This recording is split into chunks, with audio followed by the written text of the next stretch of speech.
Never forget what Aniplex took from us. Never forget what Sony technically took from us. Because Aniplex, FYI, if you did not know, is owned by Sony. And the fact that we had a producer at Aniplex straight up tell Yoko Taro, aka the creator of Nier Automata, that basically he knows 9S better and that 9S wouldn't do something to literally 9S's creator is legitimately wild stuff. Like, it is actually just insane stuff. And this is a news story that's been making the rounds in the anime manga community for the last few days now. There was a post on social media that started with this. There is a post on Reddit that has obviously made the rounds as well. Basically, the translated interview.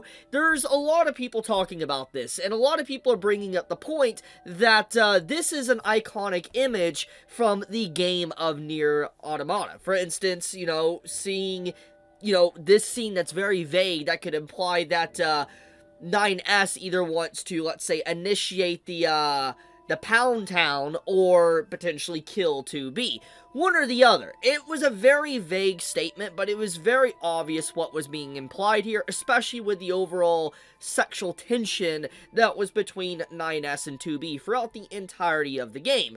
So, fast forwarding to basically, a few days ago, we have Yoko Taro's interview kind of surfacing and people are finding out about it. From what I could find is apparently this is a pretty old interview, about maybe almost a year old at this point, but it's finally surfacing and making, the light of day. People are finally realizing about its existence, and basically now everybody is talking about it. So if you somehow potentially have heard about this news a while back, well, the reason for that is because technically this is an old interview, but the general public is now finding out about it, myself included. I had no idea that this even existed. But anyways, let's get into the main point.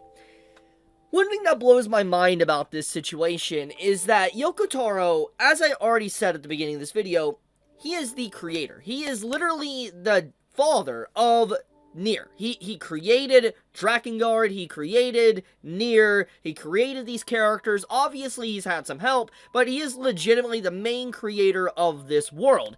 And the fact that you have a producer at Aniplex, okay, that was working on this show, straight up telling Yoko Taro, the creator, that 9S wouldn't do this is just...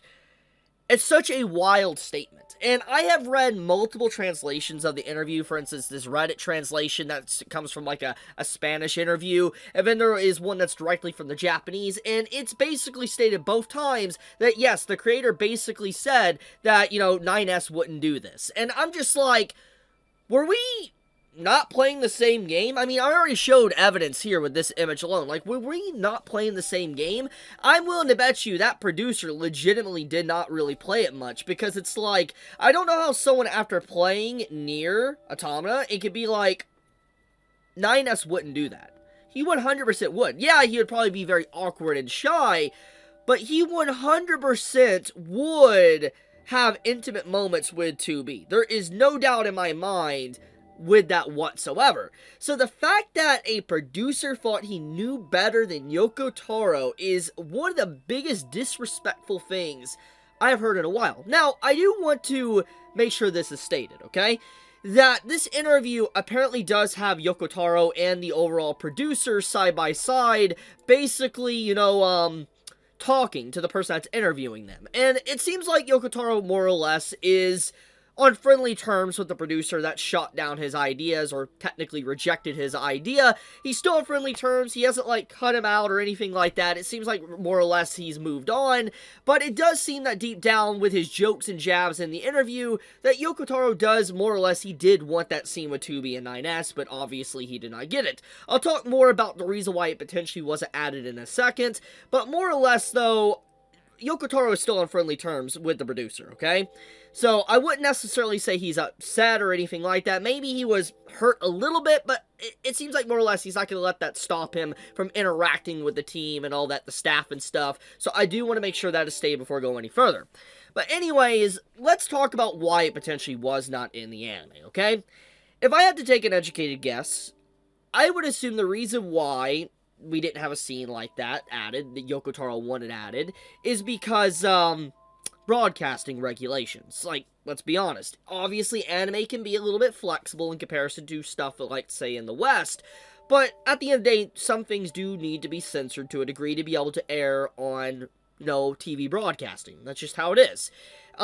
This isn't the early 2000s or 90s where you can get away with a lot more stuff. Like, for instance, Elven Lied and all that. If you've ever watched that, you know what I'm talking about.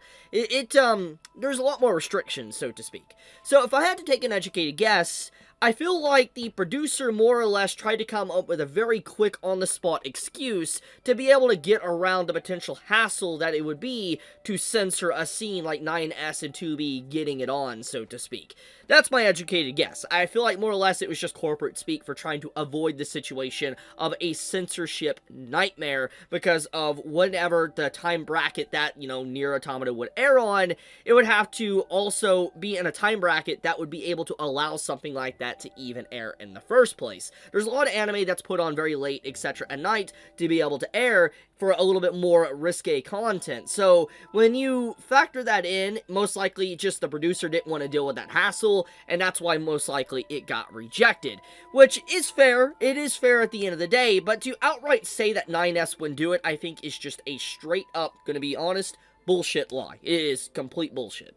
There is no way that 9S wouldn't. Maybe 2B would initiate it. There is ways to handle this, and, let's get into that. How could a scene like that actually be incorporated into Nier in the first place? Because I have seen a lot of people talk about this, and it's like, if that scene hypothetically was added into the Nier anime, obviously it wasn't, but if it was, okay, what would it actually serve as a purpose? What would it do, besides obviously being some form of, fan service scene? What would it actually do to progress the story? Well, one thing in particular is that Nier does have a way with telling a very good story, even with fan service scenes and stuff within the game, okay? And Yoko Taro is a really gifted writer. 100%. Anyone that has played his games knows this. Yoko Taro is very gifted.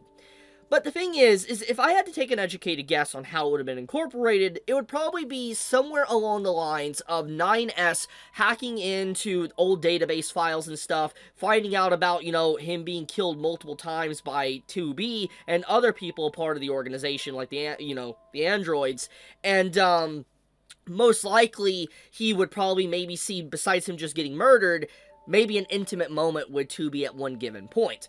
I feel like something like that could fit nicely within the narrative, because it's like it would explain the attachment that 2B has even more so with 9S, if there was an intimate moment, but obviously she killed him afterwards. Stuff like that. I feel like that could be a very tasteful addition to really just showcase a little bit more leeway to this segment here within the game. Basically where he said, did he want to kill 2B, or did he want to straight up, do the deed with her, so to speak. It's very vague, but it would have given a lot more clarity that maybe he wanted to do both. Anyways, one thing that does need to be stated about the whole situation is that I think that, more or less, we were robbed. We were 100% robbed of a potentially amazing sequence that would have probably rejuvenated the anime and got it discussed a lot. I talked about Nier a while back, months ago, but I talked about how, the Nier anime came back and nobody was talking about it. And, it was sad, because obviously it entered into an issue where there was a lot of, hiatuses, indefinite hiatus, because of production issues, and it was very sad, because Nier, could have been very successful, but obviously, thanks to just the hiccups and the delays and stuff, it basically killed any form of momentum that the anime theoretically could have had, and the fact that it took so long to get the second half out was also just, it was very awful for the series, and there was just so much coming out around the time that everybody's overall expectations for the Nier anime was pretty much rock bottom. So I do feel like if a scene like this was added, yeah, it could have been cheap, but it would have definitely brought and rejuvenated a lot more people to probably talk about the series. I'm just going to be completely blunt. So I feel like they really did kind of screw themselves over in the grand scheme of things by not even incorporating something like that. Now, another thing I do want to highlight from this interview, which is pretty fascinating, honestly, is that Yoko Taro mentions he didn't want the anime to be strictly just like the game, which I think is definitely something that I agree with, and I talked about this in my first impressions and stuff and all that little passing comments on the anime, that I feel like adapting, the Nier Automata game into an anime one-to-one would not necessarily work. The reason why the Nier game was just so successful and considered as a classic masterpiece is because Nier knew it was like a game. It was kind of self-aware a little bit of its, game entity. And it was able to do things that really kind of broke the boundary and broke the fourth wall, so to speak, within Nier. But you can't do those same elements within an anime space. And so I feel like Yoko Taro more or less wanting to change things up in, the actual anime makes a lot of sense. I think that, he definitely had the right idea in mind, because it's just the same one-to-one adaptation just would not work.